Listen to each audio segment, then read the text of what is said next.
All of his co-workers were gone. What could it mean? Stanley decided to go to the meeting room. Perhaps he had simply missed a memo. Stanley picked up the bucket.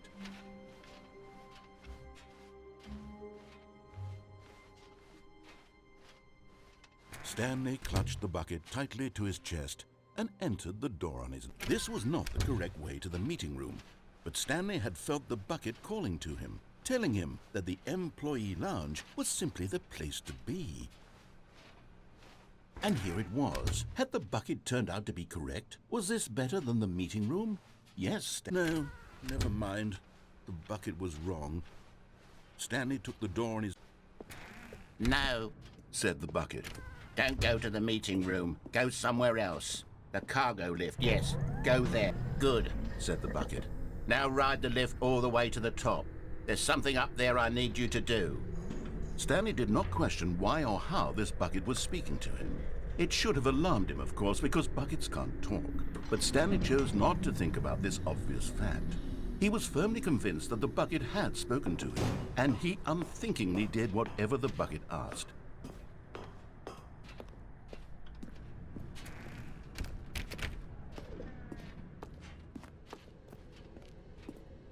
No, stop.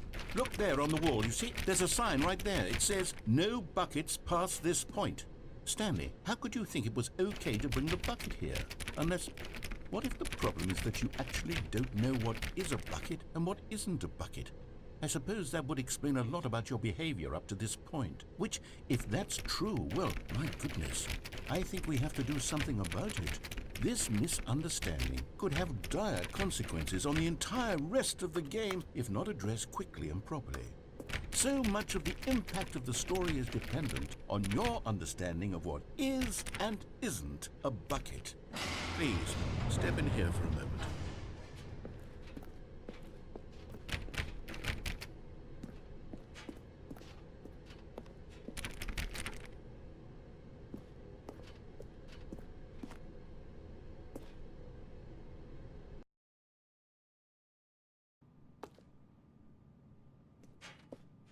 Now then, I'm going to run you through some test scenarios, and you'll tell me whether or not the thing I'm showing you is a bucket. Simple enough, right? This should tell us everything we'll ever need to know about what is or is not a bucket. Okay, let's begin. Item 1. Is this a bucket? Incorrect. It is a hologram of a bucket, not an actual bucket.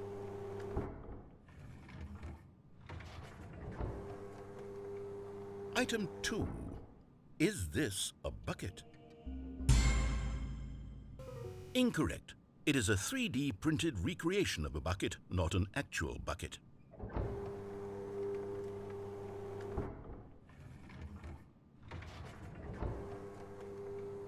Item 3. Is this a bucket? Correct. This is a bucket.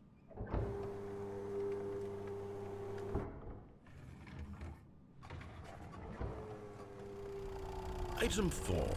Is this a bucket?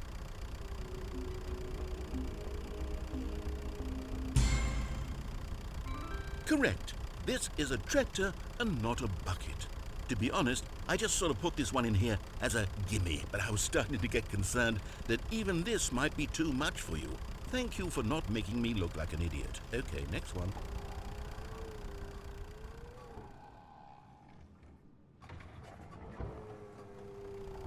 Is this a bucket? Incorrect. This is a bucket.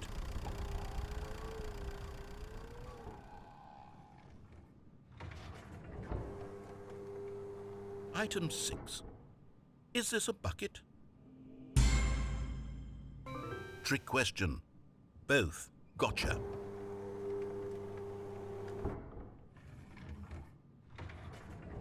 Item... Wait, hold on. I can't find the next one. Let me see. It should be around here somewhere.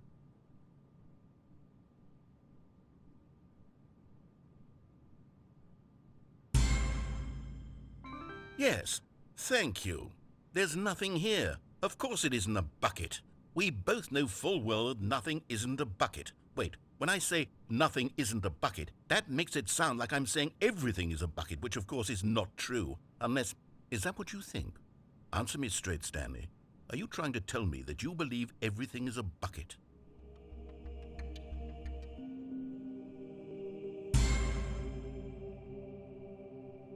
You know what? I'm too confused to even sort it out. I've lost all sense of perspective. What is a bucket? What isn't a bucket? Mere moments ago I could answer these questions with confidence, and yet now I'm somewhat adrift. Do any of us know what a bucket is? Am I a bucket? Stanley, I can't keep doing this. I'm losing myself, and myself was all I ever had to begin with.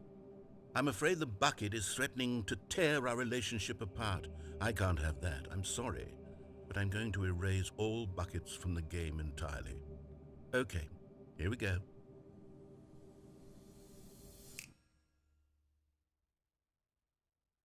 What happened? Is everything gone? Why did everything disappear? Wait, was everything a bucket? Every single thing in the game was a bucket. Oh my God, I had no idea. How could... except me. I'm not a bucket after all. And you, Stanley, you're still here. You're not a bucket either. Oh, this is wonderful news. We're not buckets. Yes, I actually feel much more at ease right now. It's delightful to get some clarity on that issue, but it doesn't change the fact that we haven't got a game.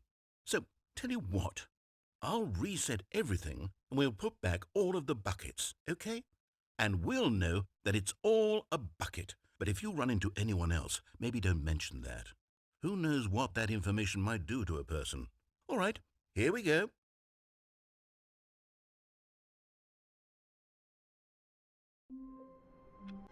The meeting room. Yes, that's where everyone would be. Stanley just needed to get to the meeting room, and from then on, he would never be alone ever again. Stanley lifted the bucket into his arms, and a wave of comfort rushed over him. Stanley clutched the bucket tightly to his chest, and this was not the correct way to the meeting room.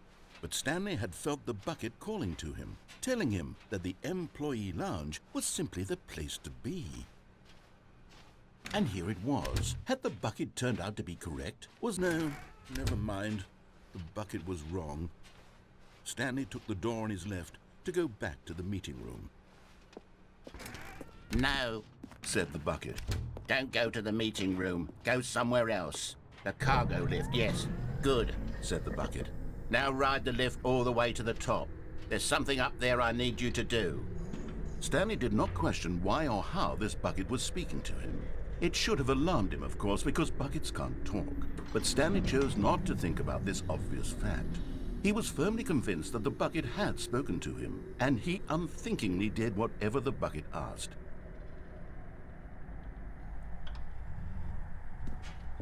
In here, said the bucket. Go into this dark room over here.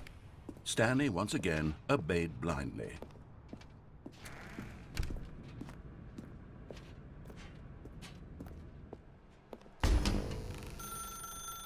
Now pick up the phone, said the bucket. Pick up the phone and it will take us back home, where we can go about life together.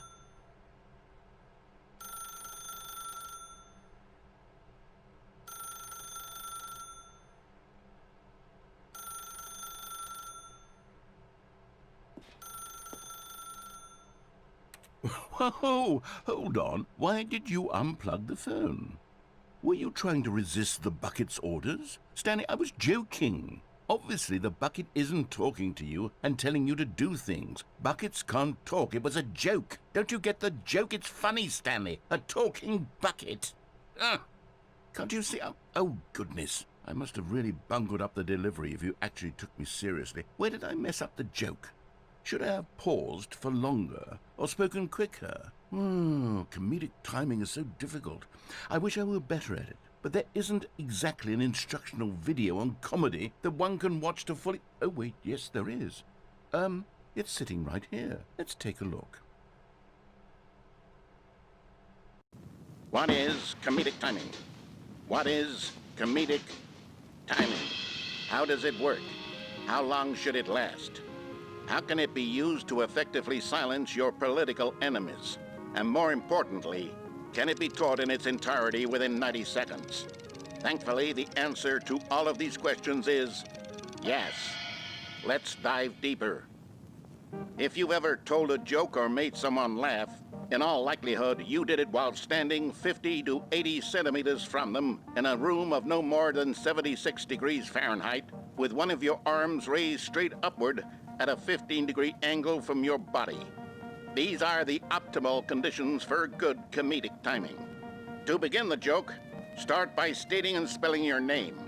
Next, provide a brief synopsis of the joke, including the specific times at which the recipient of the joke will laugh, and then spell out your name a second time. With these steps complete, it's time to begin the humor. Speak the entire joke in no more than 18 seconds and no less than 13 and a half, pausing only for bathroom breaks when necessary. When the joke has concluded, it is customary to inform your listener that the joke is over by declaring in your loudest possible voice, "I'm Dunny with the funny." Let's practice screaming, "I'm Dunny with the funny" now.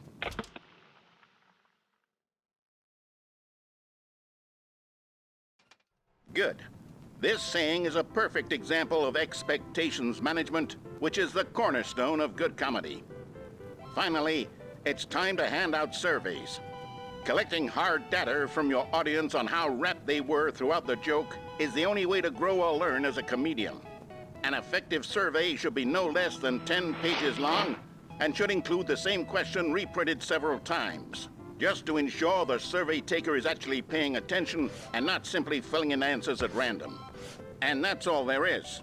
With these strategies at your disposal, you'll have audiences doubled over in laughter and even tripled over in laughter in no time at all. Just remember to let them stop laughing at some point, you gut-busting little scamp. After all, we're each of us needed on the front lines of the war to fight the 12-legged invader who threaten our very existence and who very likely die in a hailstorm of bullets and mandibles.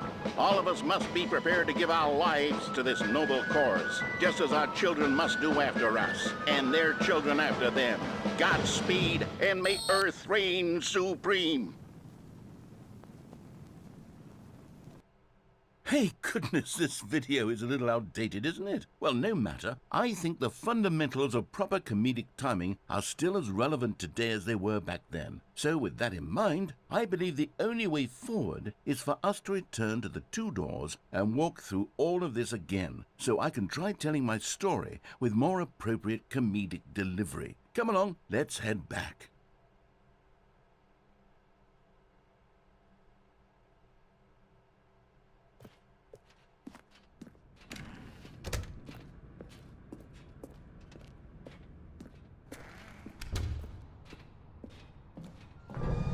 I can feel it.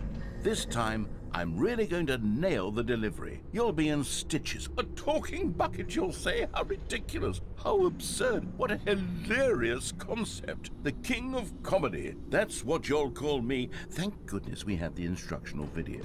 Otherwise, who knows where we'd be right now. Well, I wouldn't be the king of comedy, that's for sure. The bucket spoke to Stanley. The bucket spoke. The bucket spoke. Oh, I'll figure it out on the fly. No need to overthink things.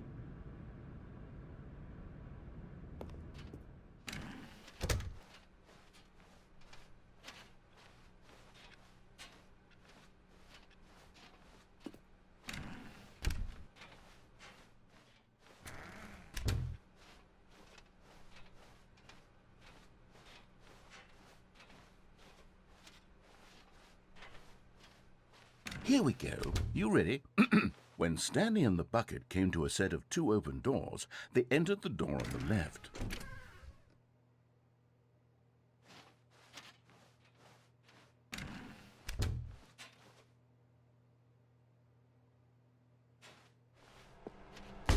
What? We're back at the phone already?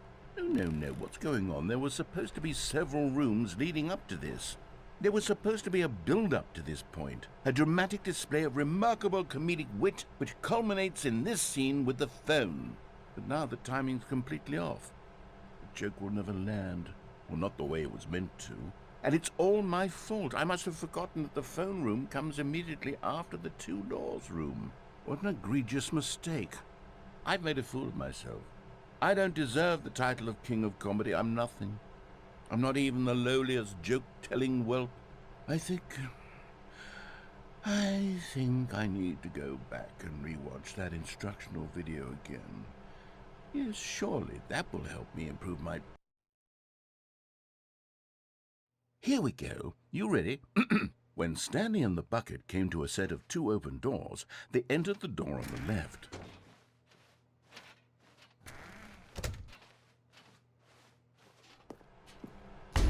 What?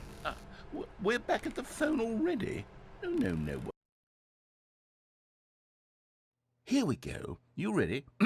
When Stanley and the bucket came to a set of two open doors, they entered the door on the left.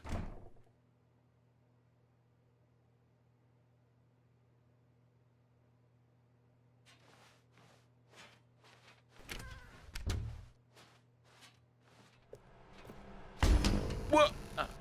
We're back at the phone already? No. Here we go. You ready? When Stanley and the bucket came to a set of two open doors, they entered the door on the left.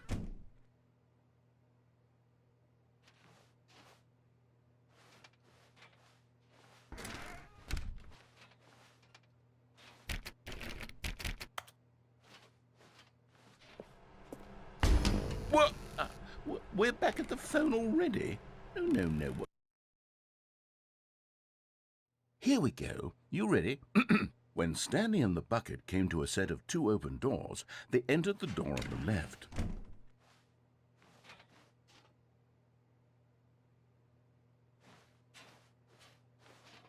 No. You were supposed to go through the door on the right, leading back to the phone. Did you not even look at the instructional video? I think this is all covered very clearly. There's no way I can make the comedic timing work now. It's done. The joke is completely done and over. It's all your fault, Stanley. I'm going to be ridiculed in the community of other joke writers. I'm going to be shamed at every one of our meetings from now on. All because you couldn't watch a simple video and take a hint. Are you proud of yourself for bringing me down, Stanley? Are you proud? Stanley, you love the bucket so much it's like you... it's as though all of your other most prized possessions pale in comparison. Yes. Well, let me try that again, Stanley. I heard that you are pale with shame over how unabashedly in love with a bucket you are. No? Still not? Is it the delivery? Pale with shame. Pale with shame? Pale... What's another word to describe a bucket? Stanley, this bucket is so metal, I think I saw it playing guitar. No. We're getting away from making fun of Stanley's obsession with the bucket, which was the whole point of this. I'm no good at these jokes. I need more instructional videos. That's exactly what it is. That's what will make me the king of comedy again. More instructional videos. Let's see.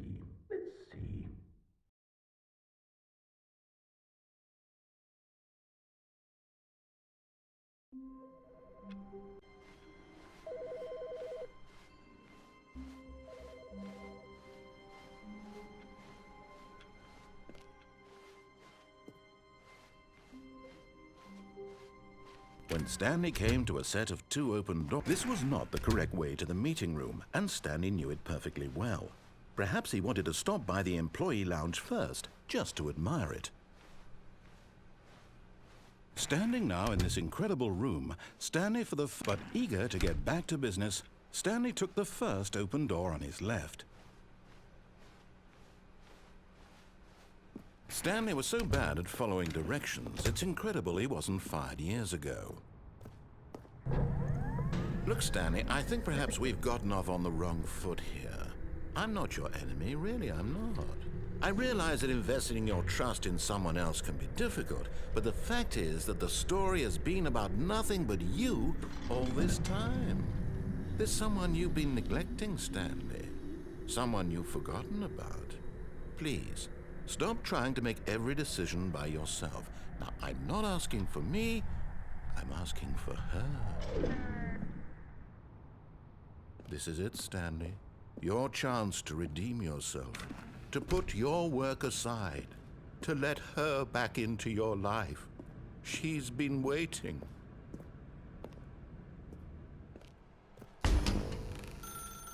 That's her, Stanley. You need to be the one to do this, to reach out to her. If you can truly place your faith in another, then pick up the phone.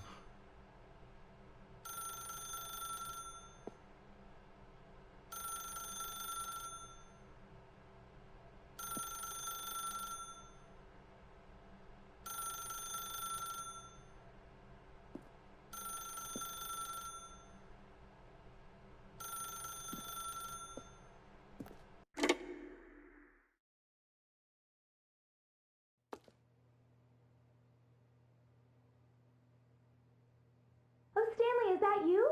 Hold on, sweetie. Sorry to keep you waiting. I'm just pulling the bread out of the oven.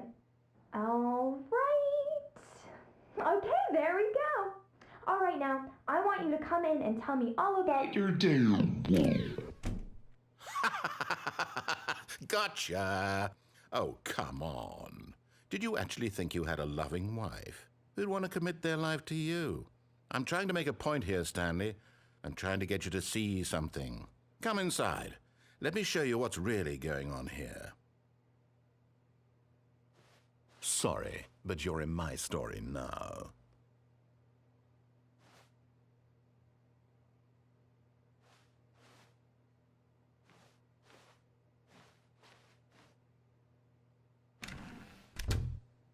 This is a very sad story about the death of a man named Stanley.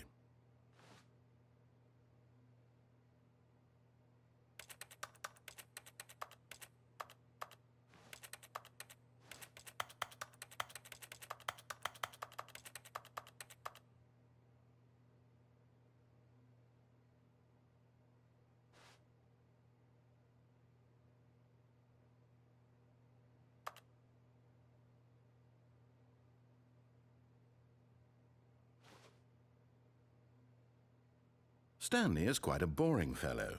He has a job that demands nothing of him, and every button that he pushes is a reminder of the inconsequential nature of his existence.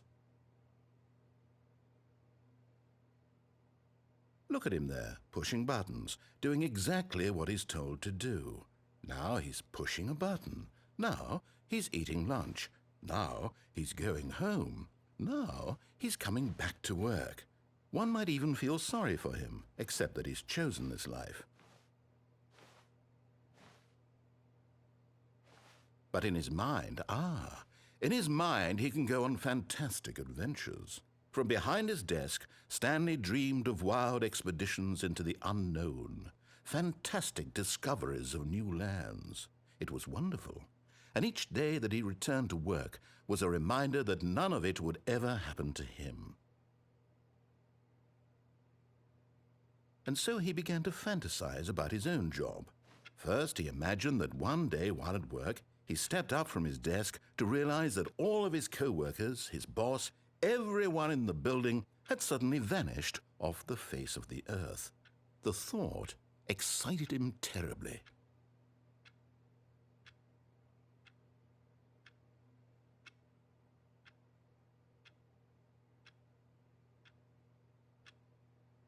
So he went further.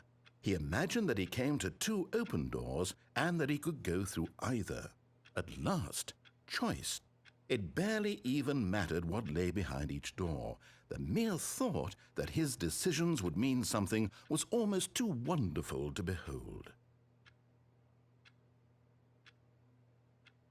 As he wandered through this fantasy world, he began to fill it with many possible paths and destinations. Down one path lay an enormous round room with monitors and mind controls. And down another was a yellow line that weaved in many directions. And down another was a game with a baby. And he called it the Stanley Parable. It was such a wonderful fantasy, and so in his head he relived it again, and then again, and again, over and over, wishing beyond hope that it would never end. that he might always feel this free. Surely there's an answer down some new path, mustn't there be? Perhaps if he played just one more time. But there is no answer. How could there possibly be? In reality, all he's doing is pushing the same buttons he always has. Nothing has changed. The longer he spends here, the more invested he gets, the more he forgets which life is the real one.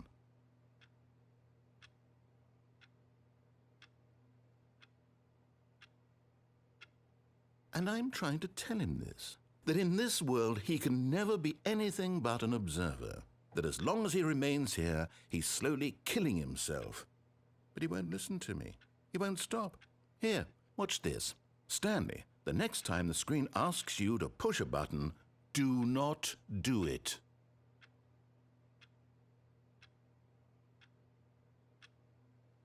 You see? Can he just not hear me? How can I tell him in a way that he'll understand that every second he remains here, he's electing to kill himself? How can I get him to see what I see? How can I make him look at himself?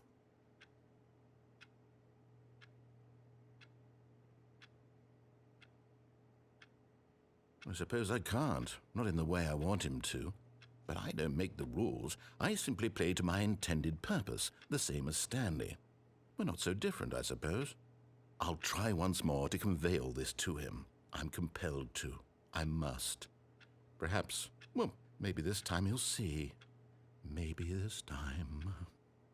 And I tried again, and Stanley pushed a button. And I tried again, and Stanley pushed a button. And I tried.